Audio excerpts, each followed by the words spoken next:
You're about to hear a rebroadcast of the Colin McEnroe Show. It was originally recorded on January 18th, 2018.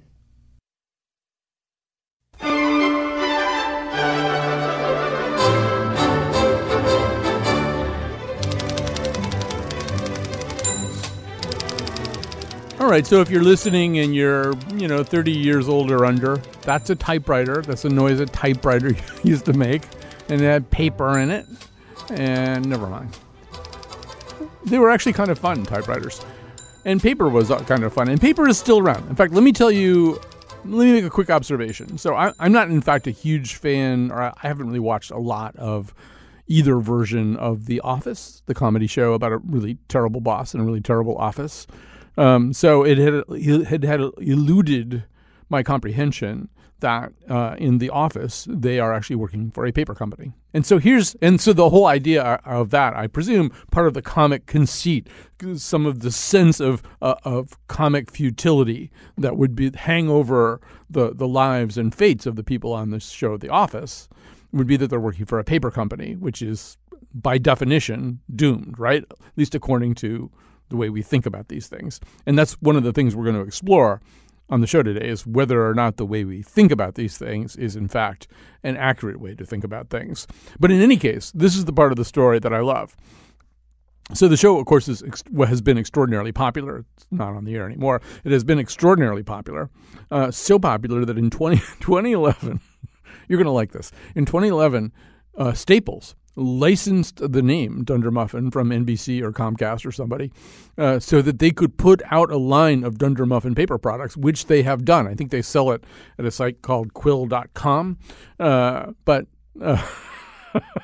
So, just think about that for a second, all right? The notion is that this is a funny business for the people in the office to be in because nobody really wants paper. Paper's on the way out, except that because the series is very popular, there's an actual market for the paper that's made by this fictional company. And I think that's as good a prism as any I can think of to refract this story, that in a way, paper is it's been for a long, long time, as you'll see, on a downward trend. But there's another way in which we have an attraction to paper that we probably will never completely rid ourselves of. All right, so I'll stop babbling and I'll introduce you to our first guest. We have a whole bunch of guests here on the show today to explore different aspects of this. And I would also say that if you have interesting stories to say, or interesting observations about how paper works or doesn't work in your lives, tweet at us. You may tweet us at WNPR Colin. We'd be happy to hear from you either way. All right, so joining us now to give us kind of a sense of the historical arc of paper is Richard Harper, co-director of the Institute of Social Futures and a professor of computer science at the University of Lancaster, co-author of The Myth of the Paperless Office. So first of all, Richard Harper, welcome to our show. It's my pleasure. So let's just start with the title of the book. I know that although you have studied the paperless office, you've never actually seen a paperless office, right? There may not be a paperless office to be seen? Well, when we wrote the book, which was some time ago, certainly you didn't see paperless offices then, and that seemed to be part of the kind of curious landscape that we were researching. At that time I worked for Xerox, and Xerox was a kind of paradoxical company because it was hiring people like me to invent a new digital future, and most of the stuff you see on the desktop machines, the mouse and the icons on your screen, was all invented by Xerox. And that technology was meant to replace paper, and yet Xerox themselves made their money by selling paper, and so they kind of wanted to put themselves out of business. But we, as a research team, we said to them, well, despite the fact you built all this technology to replace paper, if you go and look at anyone's office then, 15 years ago, there's loads of paper. In fact, there seemed to be more paper than ever, and the evidence was, in fact, suggesting that the more technology you bought 15 years ago, 10 years ago, to replace paper in the office, the more you ended up printing paper out. I think the world's changed now, though. So the show you were talking about, the Office show, makes a mockery of an old-fashioned world, the paper industry. And I think you do see offices now, hot desk offices, where there seems to be no paper, but they do look a little heartless, and perhaps that speaks something about what paper does for us. Right. Well, we'll come back to that question of heartlessness. I know I put something up on Facebook about this, and Matthew wrote to me, where I work, we print documents out, and then they get scanned into a database. Then other people in the company want to look at the documents, so they print them out from the database. And then he puts paperless in quotation marks. I would guess that this is a cycle that is not unfamiliar to you. Yeah, it is. But one should laugh about it because really, this is just sort of fantastically inefficient. There's no reason why you need to print things out and then scan them back in. I think sometimes, and oftentimes, in fact, paper gets used as in the office as a workaround for some pretty clunky systems and pretty unwilling computer networks which don't talk to other computer networks. But and so one should laugh at that. And paper's just a kind of is like a plaster to fix poor computing. But I think paper does other things in the office and other things like paper books and things which are something to do with the features of paper. It's not so much the deficiencies of badly implemented computer systems. Right. And in terms of those other things, I mean, there's so many of those things to talk about. Actually, before we get to that, though, let's just acknowledge that paper has had many funerals.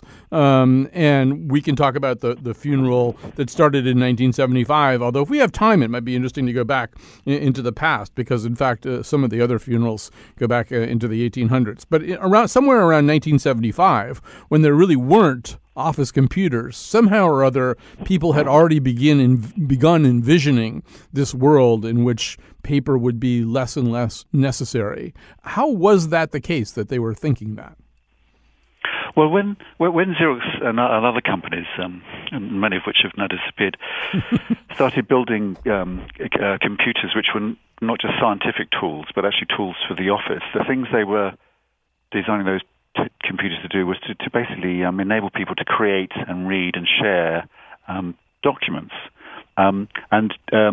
As they were doing that, it sort of seemed obvious that if you could do this, if you could make a document, you can read a document on the screen, and then you could send it via an Ethernet, was mostly the networks then, to your colleagues, then the role of paper would gradually diminish. And in fact, when we wrote the book, one of the things we were looking at was to ask, well, given that the technology had become fairly widespread, what was it about paper that made it persist, since it seemed such a strange phenomenon? And at that particular time, there were some good reasons for paper persisting. So, for example, the screens that we were using then were not as good as the ones we have now. So your eyes really would ache if you read off the screen, and people would almost instinctively print things off to read them.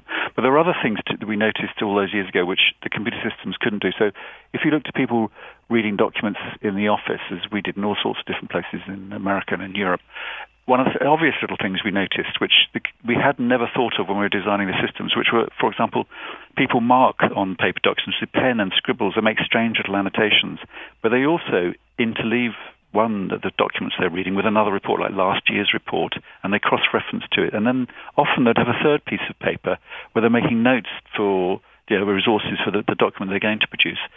And computer systems then were quite difficult to do those sorts of things as efficiently. So you could, although if you'd done all your note preparation and your reading on paper, then you might go to the computer, to your workstation, as it were, and kind of create the document digitally then. Nevertheless, paper had an important role in other matters. But what I would say now, though, is although the computer systems we have in the office really haven't changed much, although it might appear they're different because they're tetherless often and they're more lightweight and we have tablets, I think other things have happened in the workplace, which means that the role of digital technology and the role of paper is not quite as it was, say, 15, 20 years ago. I don't think people in the office read as much as they did 20 years ago in a kind of slow, boring, let's read the whole document type of thing. What they do in the office and the workplace these days is attend to the kind of torrent of social media messaging and email messaging and SharePoint sharings and PowerPoint sharings and Skype calls. And it's a kind of it's much more febrile and intense and a bit more overwhelming. Whereas the offices we looked at 20 years ago, 15, 20 years ago, people really would settle down for an hour and read a report. And they would do so with pen and paper in hand and paper on the desktop. And they weren't constantly being pestered by what you see in the current office, which is kind of the the unmanageable torrent of social connectivity. So I think the feel of being in the office has altered for people themselves, and that's also shows itself in the technologies that they're using, the kind of mix and the range of technologies they have. Right. So I should say that my notes for this show, which, by the way, did not prevent me from getting the name of the company on the office completely wrong, but my notes for the show are on an iPad right now. And one thing that I'm keenly aware of is that whenever I do this, I'm holding an iPad in my hand. If I think of another thing I want to ask you about, I can't jot it down very easily on this iPad. I'd have to put a Post-it or something on the iPad, which would be kind of ridiculous. So there's like right away, I think there's still that thing that you were describing before, that notion of annotating, of maybe merging with something else. But I also think what you're describing right now makes me think that in a way we kind of honor the significance of something if we are willing to print it out and read it. I was listening to some journalist the other day talking about the transcript of a very important hearing that had taken place in Washington that could materially affect the fate of the Trump administration. And they both said that they had printed it out and gotten into bed with it, and read the whole 230 pages of this transcript or whatever. And I think they were kind of saying kind of what you're saying, which is this was important enough so that I really did want to slog all the way through it. I wanted to be able to do it in an environment where I wasn't being peppered and battered with all kinds of other stuff. I wanted to be sort of air-gapped from my digital life.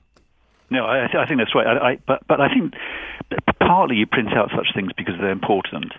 Partly you print out such things so that you can take yourself away with them to some private space, away from digital connectivity. But there's also something else, and I think our research showed it, and more recent research showed it too, which is that when you've got a large, long document, like a long narrative, whether it's a book, a fictional book, or a long report, when you're reading through it, you use your hands and your pen and your marking and the way you fold paper on the pages to kind of get a physical sense of the geography of it. So when you read a big report and you put it down in England, go and have a cup of tea, you come back and you can see where you are in that report. You can see that you're 2/3 of the way through. So the kind of the physical geography of the paper document lets you feel a sense of where you are in things. And when you get to the last page, say, of a report, there's a kind of lightness to that large page, and you turn it over and you see the back of the report, and that somehow helps you navigate through that document and tidy it up in your head, as it were. Know that work's done. Whereas when you try and read long things on a screen, you can read to the end, but when you get to the end, you don't feel as if there's no physical end to the way you're handling that object. And I think that's one of the things that people are beginning to realize about paper rediscovery. There's kind of geography to the argument that you can feel with your fingers and the way you navigate through it. And sometimes that geography is really important for how you experience and understand it. So in a novel, for example, and one of the things interesting about ebooks is they haven't replaced paperbacks as they were expected to do in the past 2 or 3 years. And one reason is because people feel as if when you're in an ebook, although you are just reading the pages, page by page, and there's little icons to help you see where you are, you don't feel that you know where you are. You don't feel as if you can just pick it up and go straight to the page, but you can't see at a glance how much more you've got to go. So on a thriller book, for example, you get thrilled when you see you're near the end, when you can feel you're in, and you can see that you're in as you walk up to the book, and you can leave the book in places where you bump into it, knowing that might allow you to pick it up and just furtively read another chapter. And those sorts of physical properties, I think, are bound up with the important value of paper. And it's not just that when you're on paper, you're unconnected to the digital world and the kind of the chronic assault of connectivity. There's lots of other things that are going on with paper too. All right. So I know that one of the industries that you or groups of people that you studied in your book were air traffic controllers. We've actually got a pilot calling in right now. Here's Adam from West Hartford. Hi, Adam. What's on your mind?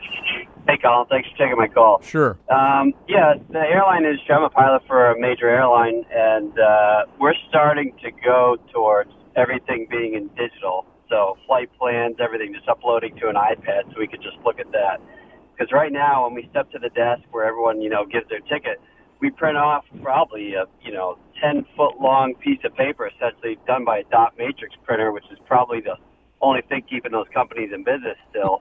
And there's just tons and tons of paper wasted where I know other airlines like Lufthansa and stuff, some of the European ones, they've gone to pure 100% electronic flight publications and flight plans, so they don't take any paper at all. I think it's a big cost savings and a waste savings also. So let me ask you this, and then I'm going to ask Richard about this too, Adam. But while I've got you, do you worry about failure at all? I mean, there's a way in which paper, once you've got a piece of paper in your hand, other than you losing it, there are a limited number of things that can happen to it. Whereas screens go dark, screens go blank, systems crash.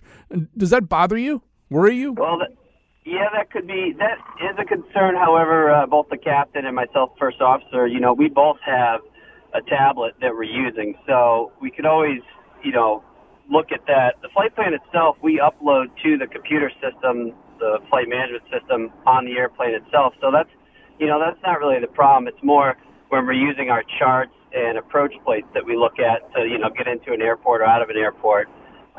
We do have paper copies of that on the side still, so they haven't totally removed everything. That's kind of the fail-safe. But when it comes to picking up the flight plan and the NOTAMs are called, what's going on at the airport, if the runways are closed or what taxiways are closed, that we can just all have digitally on our flight tablet, and that's not really a big concern. And I think that's where the big savings is. So, all right. Well, listen, Adam, thanks for sharing this. It is great to get a look behind the scenes at your industry. Richard, I'll just let you react to that any way that you choose. No, well, I think Adam's right that there's, in some situations you wonder why paper has persisted so long. One could ask Adam if I've got his name right, whether he still uses paper for the flight checklist, the kind of list that pilots need to go through as they're prepping the plane. But certainly when they're sending in their flight plans and they're submitting their requests for a slot in the airspace, that's all already digital. So one would assume that it'd be better to start in digital and stay in digital. But one of the things you might say about being a pilot is the business of being a pilot is flying. Whereas lots of businesses, the business is words or our words. What do lawyers do, and what do marketing agencies do? Well, a lot of businesses making documents is part and parcel of what they do. And one of the things you said a minute ago about really important things people like to print out to make them. Well, one of the ways companies, like professional companies, sort of honor their own product is by printing out beautifully and binding it up and then giving it to the customer. Now, the customer might actually not necessarily need to read everything, but might prefer to have it all digitally. But it's part of the ceremony of giving, and that's often bound up with what the product is of businesses. And if you think about it, the business of words, for say in law or lots of different industries, it's a funny old product, isn't it? And I think paper has co-evolved with that, and the written reports and the manner of written reports and the feel of written reports to make what is otherwise a bit of a strange business seem a bit more real.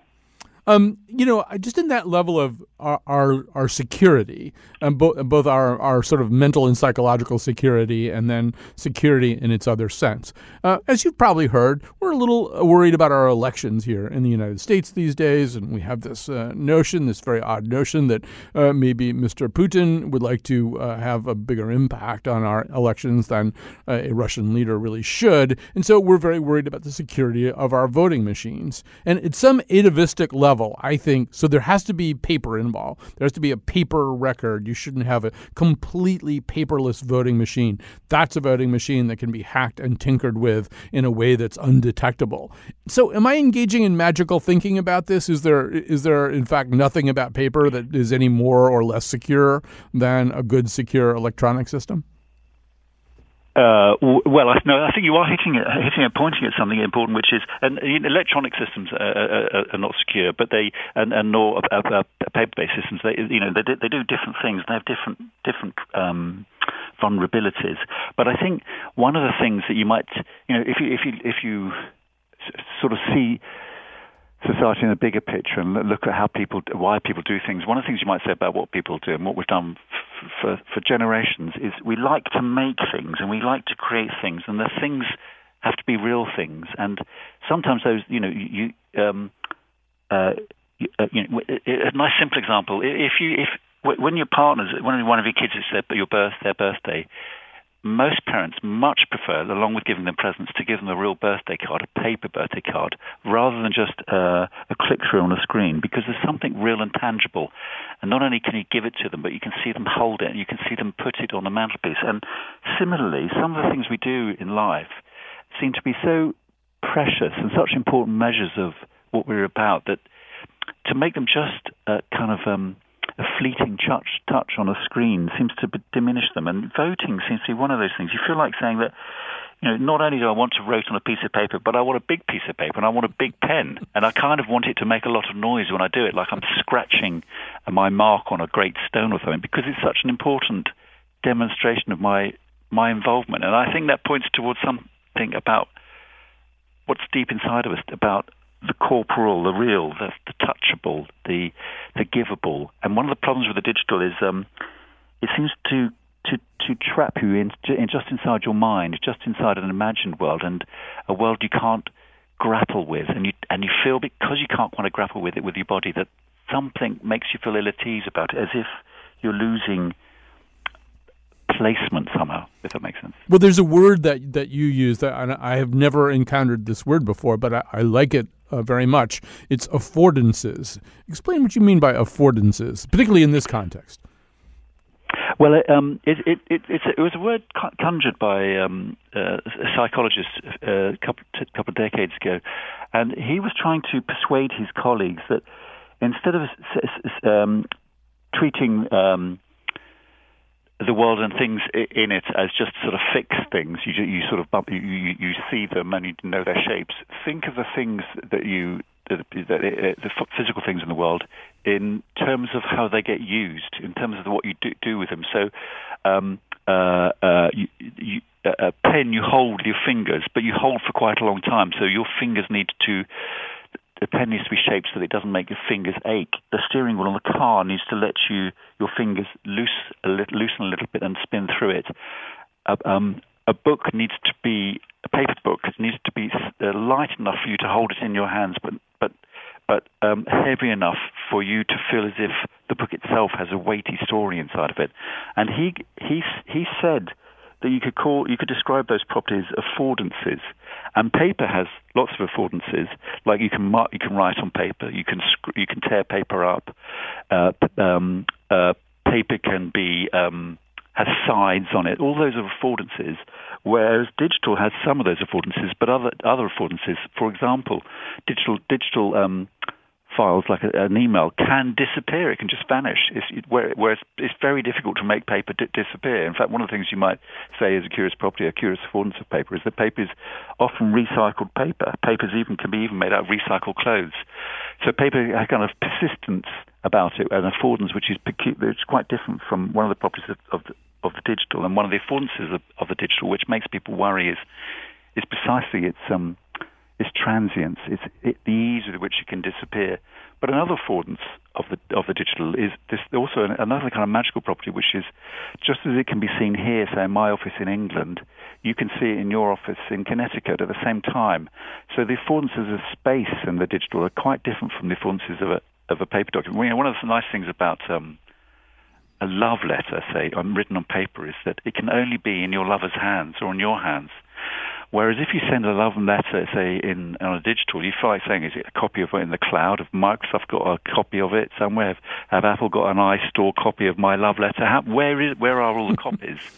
And so that's what was meant by affordance, and that we use that affordance and in our book. But as I do a lot of researchers trying to think about what different things afford, and you could extend it to, for example, the media. What does listening to a chat show afford? What is the affordances of listening? Well, there's lots of affordances. One of the affordances of that is that it lets you look at other things whilst you listen, whereas a TV show, for example, in a sense demands you watch as well as listening. So that might be better, might not be better. And those sorts of mixes of affordances create all sorts of interesting possibilities and contrasts and ways of understanding the world, which can let you design it in different ways. We're going to take a break here and come back with more of this conversation. We're going to add another voice to it. We're going to take a call also from a naval architect, and we're going to continue talking to Richard Harper, co-director of the Institute of Social Futures and professor of computer science at University of Lancaster, co-author of The Myth of the Paperless Office.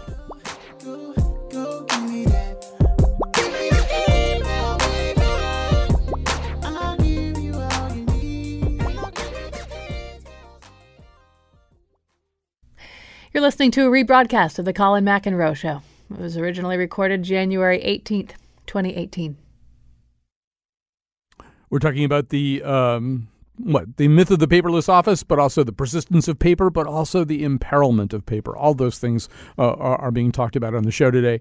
Before we get back to the conversation, I do want to say that, particularly apropos of what Richard Harper was just saying, I've been thinking about this all day, that there's a kind of Zen paradox, too, which is that if you and I would like to communicate about something in a way that is as private as possible, and we're not just going to simply speak those words, we'd probably be well advised to use paper, right? Because there'll be one thing, one letter, whatever it is that we wrote, and we could agree to stuff it in a crack in a wall or whatever we're going to do with it, and that's the only way anybody's ever going to get it.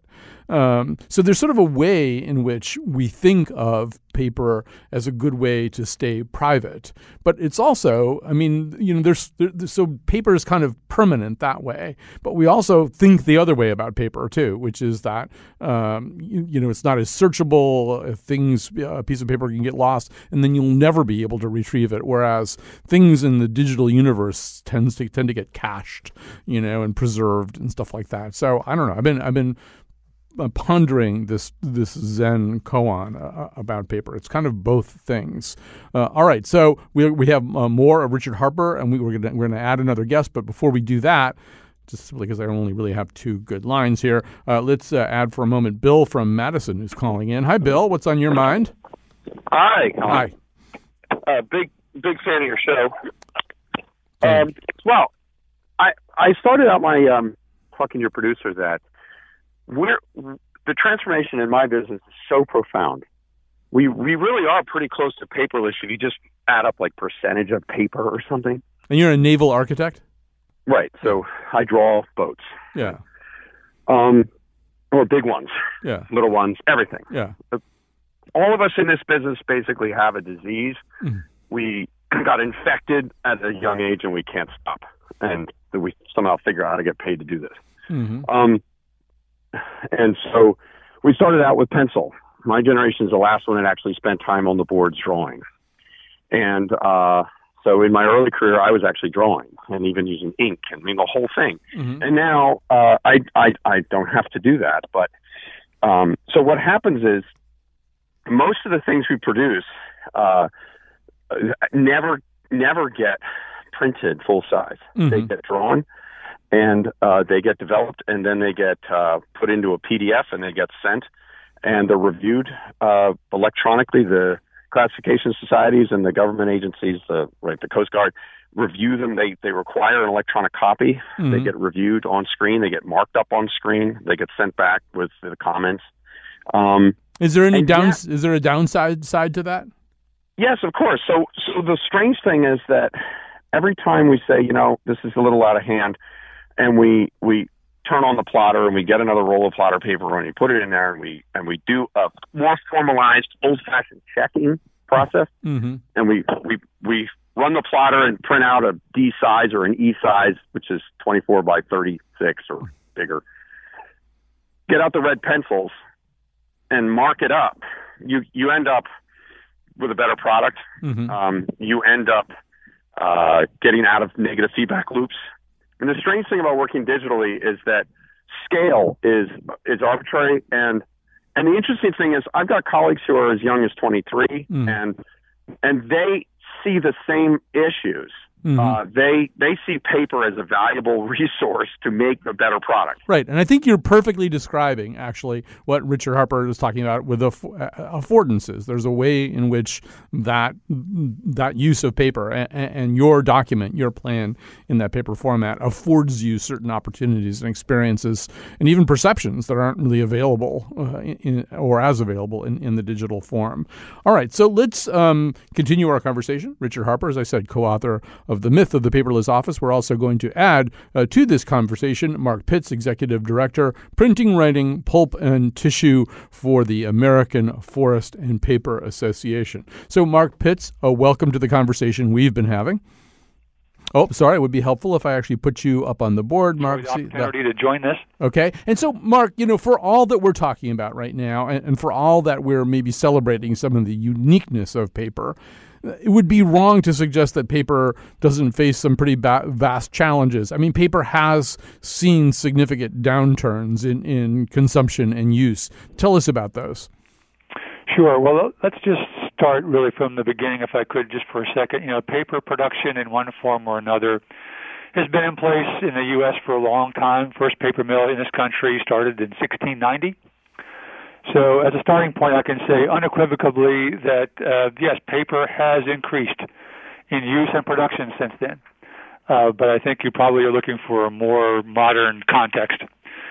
So with that in mind, if you look at the last 10 years as a time horizon, there are certain segments of the paper industry that have moved up and certain segments that have moved down. Probably the one that people are most familiar with would be what we call communication papers, or papers that are printed or written on, include office papers, books, envelopes, magazines, those kinds of papers. And those products and the demand for that product has declined about 42% over the last 10 years. And the most dramatic drop has really occurred in the newsprint sector. And that drop over that same period is 60%. So major changes there. Certain other grades like packaging papers for what we call box board, which would be cereal boxes, shoe boxes, those kinds of things. Demand for those kinds of products are essentially flat. But we're also seeing growth in certain kinds of papers. The largest segment is what we call containerboard, what most people call cardboard. That is twice the size of the market for printing paper. And over the last 10 years, that segment's grown about 3% since then. And what we're seeing in that area is what we commonly call the Amazon effect, where packaging has shifted from being shipped in bulk materials to retailers to goods being packaged in individual basis based on e-commerce purchasing. So, yes, I do think that Amazon effect is huge. That, I mean, anybody who's using that particular service suddenly has a lot more cardboard in his or her house, cardboard that needs to be recycled or reused or dealt with in some way. Let me just flip back to Richard Harper for a second and to say, Richard, there's also a way in which, in a conscious way, societies and governments make decisions about this and companies. For example, Richard, if I go to Whole Foods here in America, they will give me, they will take 5 cents off my bill every time I don't use one of their paper bags if I show up with my own reusable bag. When I'm traveling elsewhere in the world, I was in fact, in England and Northern Ireland and in Ireland, and there are just a lot of stores where there just aren't bags. They don't want you to use bags. And Richard, maybe you can fill us in on this. There's also the new so-called latte levy. Tell us about the latte levy. Oh, is this to do with the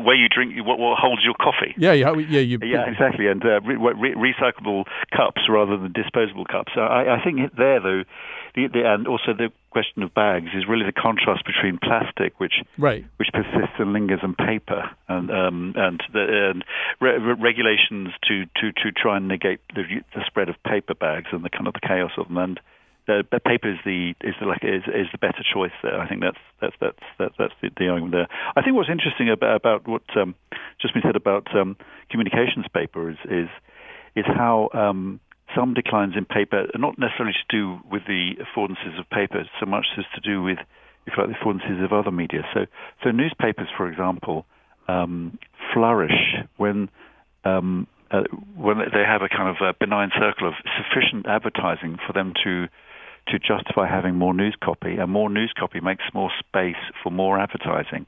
But in the past 3-4 years, the marketers, perhaps a bit longer than that, have imagined that it's more effective to spend through social media on Facebook and so forth, through Google search engines, and have been taking away their marketing revenues from the newspaper industry, and that's resulted in newspapers getting smaller. And as newspapers are getting smaller, they're becoming less appealing, and they're becoming less different. They're affording less of a different experience than from social media news side. And one of the things you might say about a social media news site, like your Facebook newsfeed, is it's very short. It's just tidbits. It's like post-it notes of news.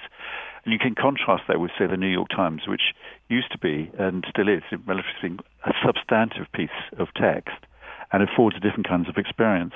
So, but part of the change with the role of paper has to do with changes in other aspects of society. So it's not so much the paper itself is at issue as paper becomes a vehicle for other changes, and sometimes we forget that. So the reason why people are not buying so many papers is not because they're averse to paper itself. It's because of how people are trying to sell to them.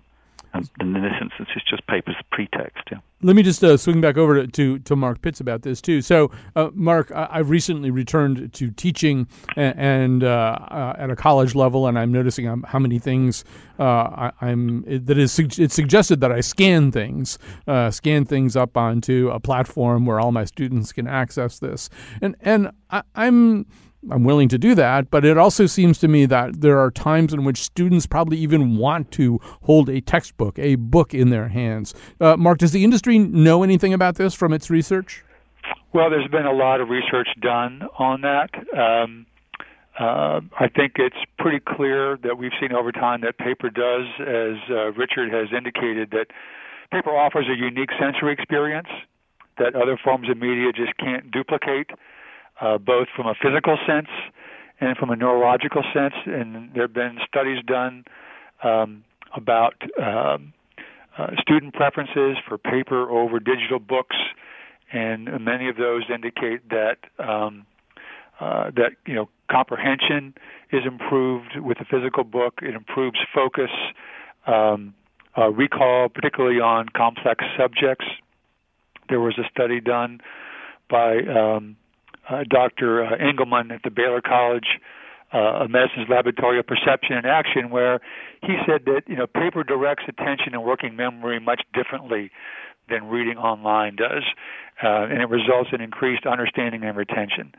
There was also recently a study done at the University of Maryland where they did a literature review of 20 years of reading comprehension studies, and they found that students absorb information more easily from printed text than digital text. So I think there are some very clear indications that comprehension and recall are better on paper than on digital screens.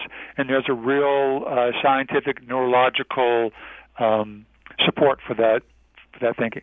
All right, I think we're going to take a little break here, and although before we do that, one last thing I'd like to touch on before we go to Julia with you, Richard, is, the other thing that we know, if you just travel around both North America and Europe, it's rare to find a town of any substance that doesn't these days have a smaller kind of shop that in maybe a slightly more boutique or bespoke way is selling paper products, almost as if there's a rebellion of the mind and of commerce going on against everything being on one's phone. There are all these sort of beautiful little stores that you go into and pick out beautiful little kinds of paper. Is that one of the sort of parts of the future of paper that we use it in that specific way? I think that's right, and partly it's, as Mark said, it's to do with the sensual properties of paper, the way you can touch it, the way you can feel it, the way it folds and the experience of writing on it. and they can't be replicated digitally. But you do different things with the digital. But I think it points towards a desire people have for real tangible things. And I think as our lives become more suffused with digital connections and smartphones, which allow you to be pestered with digital kind of the umbilical cords to others, which would seem so sort of mental only. The values of things you can touch and hold and feel and display and show and place on mantelpieces and so forth becomes all the more conspicuous and all the more valued. So, there's a paradox here, which is the more digital we have, I think, the more some of the values of paper will become more honoured. So to pick up on what Mark said, I think the research, he's absolutely right about the research that's showing that using paper to make notes at university when you're a student, for example, is demonstrably better than using a keyboard. And some universities, sort of Stanford and Harvard, for example, in their business schools, they assume and in fact instruct some on some courses students not to bring laptops, not to take their smartphones, but to bring pen and paper. Now, some of the students are not really used to using pen and paper, but they learn that towards the end of their undergraduate careers that actually when you do use pen and paper, it might seem awkward, it might seem slow, your fingers might get sore, you might not be able to write very well, but something to do with that process of writing on pen and paper and the way that when you do that you attend to your lecturer, and perhaps things like the slowness with which you write, means you do learn more. So this is kind of a sense being rediscovered by students and professors after 20 years of us kind of assuming that paper would disappear, that would become only taught via PowerPoint.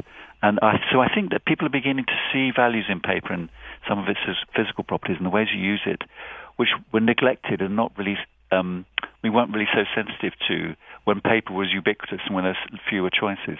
Richard Harper, we're going to have to pause here, and we're also going to have to thank you very much. Richard Harper, co-author of The Myth of the Paperless Office. You can find out more about him on our website, which is not on paper. It's at wnpr.org/Colin. When we come back, we will take a look. We'll do kind of a case study of one place where they've tried to go as paperless as they can, and we'll find out how well that worked. We kiss each other by reply. Email is only email, but with this email, my heart has found. You're listening to a rebroadcast of the Colin McEnroe Show. It was originally recorded January 18th, 2018.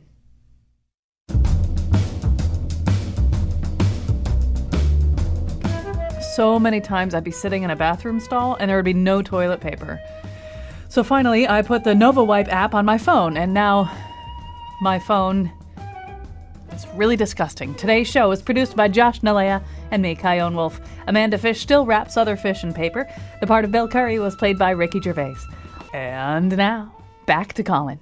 All right. So, first of all, I neglected to thank one of our guests at the end of the last segment. I will do so now. Thanks to Mark Pitts, Executive Director for Printing and Writing for the American Forest and Paper Association. So what happens when an industry decides, or is told maybe even, to get rid of as much paper as they possibly can, to be as electronic and digital as they possibly can? Joining us now is Julia Adler-Milstein, Associate Professor at the University of California, San Francisco School of Medicine, and an expert in the use of information technology in healthcare.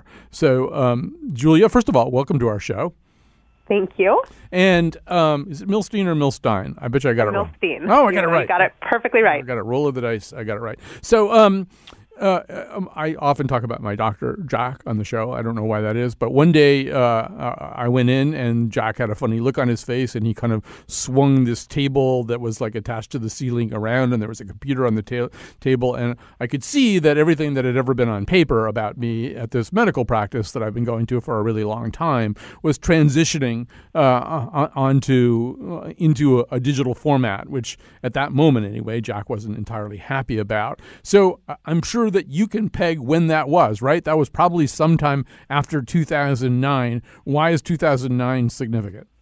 Yeah, so 2009 is when the American Recovery and Reinvestment Act passed, and it had within it a set of provisions that created financial incentives for doctors and hospitals to make that conversion that you described from paper medical records to electronic medical records. And so what was the impetus? I mean, I guess you can intuit some, but was there a stated reason why this needed to happen? Sure. So I think the real reason was recognizing that you can't deliver 21st century medicine using, 16th century tools, that healthcare has gotten quite complex. And in order to make sure that the care that every patient gets is safe and effective, we need to be capturing information electronically and making sure that the right things get done at the right time. And that's just impossible to do using paper. And so, on the other hand, it was possible to do using paper for a long, long time. Is it the case that you can't deliver 21st century healthcare, or that you'd be foolish not to try to use, given the tools that are available? I mean, I guess, for example, what you can do if your records are digital is you can find out what my blood pressure has been every damn time they've ever taken my blood pressure, just by putting a few search terms in, as opposed to having to riffle through pages and pages of moldy old paper. Yeah, I mean, I think there was pretty strong and frankly quite terrifying evidence that there were safety failures. So, a doctor would scribble down a prescription and it would get misread by the pharmacy and you would get the wrong dose of that medication. So we really were not delivering 21st century care, and we were not making sure that, again, the patient was getting, the best possible care. So I think, again, paper had its strengths, but it also really did have its limitations. And I think that some of this evidence around, unsafe care and as well as inefficient care was really what motivated this drive to convert to digital. Now, I mean, electronics could have their own downside too. For example, most of us these days are experiencing medicine, partaking of medical care, often within the framework of these large healthcare companies that include hospitals and walk-in clinics and actual medical practices and places where they just work on your joint replacements or whatever. It's all one company. Electronic record sharing makes a heck of a lot of sense. What happens, though, if I want to, or if I need to go to a different healthcare company? Are all my records going to be available from healthcare company one? Sadly not. I think, unfortunately, that's where we really have not gotten to where we want to and need to be. So the financial incentives did a really good job of sort of in a given hospital or in a given doctor's office taking those paper records and putting them in the computer. But we have not yet gotten to the point that those records can easily move from place to place and follow you as you move across the healthcare system. And I think we are, it's actually quite a hard problem to solve, and there's a lot of effort and attention that's being thrown at that problem, because I think we all recognize that you only get halfway there by making the information digital. You need to then allow it to flow across different systems. I was talking about that day at the healthcare practice I go to, and it was a very unhappy day when I was there. Everybody seemed like they were under stress, that they'd been under stress for weeks.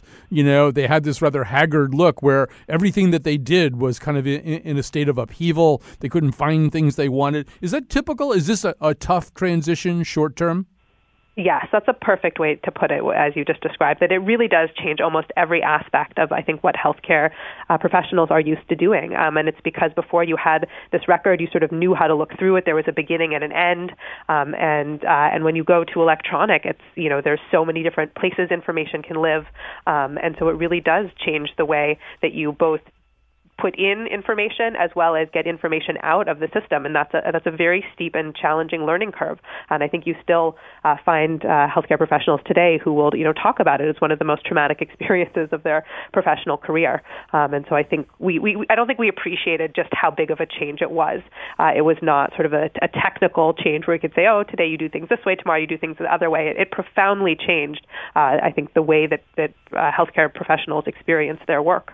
There are obviously things that people worry about. It's hard to hack a paper chart. It's easier probably to hack into some kind of big system like this one. I would imagine also people would worry that the more things kind of get automated and digitized, the more certain kinds of mistakes could happen. And if there's a mistake that nobody notices, then, 10 years from now, some robot will come down and, turn off my dialysis or something like that. I mean, what's a realistic worry? What worries you as you study this? Yeah, absolutely. So, I mean, I think the two issues you just mentioned, I mean, privacy and security is a concern. I think the industry has paid a lot of attention to it and devoted a lot of resources to trying to protect information, as using the latest and greatest approaches. And I mean, we have seen breaches, and I think, by and large, that's been for financial gain because you can actually make a lot of money selling a medical record. And so, again, I think the industry is really trying to do the best they can. We have not seen a lot of material harm come from these breaches. And so I think, again, I think it's a concern, but it's not one that has fundamentally brought down the industry. All right, Julia, we're going to have to pause there. We're going to have to end there. Unfortunately, I'm out of time. This is a fascinating topic. We won't let it go entirely. Julia Adler-Milstein, who's from University of California, San Francisco School of Medicine, an expert in the use of information technology in healthcare. We will be back tomorrow with a very different kind of show. Thanks for tuning in today.